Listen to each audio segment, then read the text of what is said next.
Մյուսը ինչի մասին կուզենայի, որ դուք խոսեիք, դա գուցե միֆ է, գուցե ոչ, բայց հատկապես ռևմատիկ հիվանդությունների պարագայում շատերը կապում են եղանակի հետ։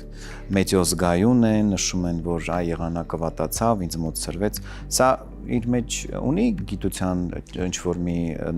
նշույլ, հատիկ, շունչ, թե դարձյալ էլի միֆերի շարքից է։ Տեսեք, միֆերի շարքից է հետևյալը, որ խոնավ տարածաշրջաններում ռևմատիկ հիվանդությունները ավելի շատ են, նման բան առանձնապես չկա, որովհետև օրինակ Աֆրիկայում սևամորթների մոտ գայլախտը շատ ավելի շատ է տարածված, քան ասենք սպիտակամորթների մոտ, այսինքն այդ տրամաբանությամբ Աֆրիկայում կամ Ասիայի այդ տաք երկրներում մարդիկ չհիվանդանան ռևմատիկ հիվանդություններով, բայց այդպես չէ։ Այսինքն այստեղ ուրիշ հարց կա, կան մարդիկ, ովքեր իրոք մեծիոզգայուն են, եւ այդ պարագայում իրենց մոտ ոչ միայն հոդացավերը, այլ ցանկացած հիվանդությունը կարող է ել ավելի արտահայտված լինի, կախված ինչ-որ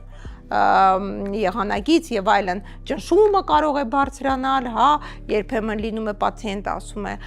նույնիսկ դիաբետով պացիենտներ ասում են, չգիտեմ, ինչ եղավ, այսօր 3 գլուկոզայից մակարդակը լավ չի կառավարվում, չնայած ես նույն ձևի եմ սնվել, նույն ձևի եմ օգտագործել դեղորայքներս եւ այլն։ Այսինքն սա ընդհանուր մարդիկ կան, ովքեր մեծիոզգայուն են։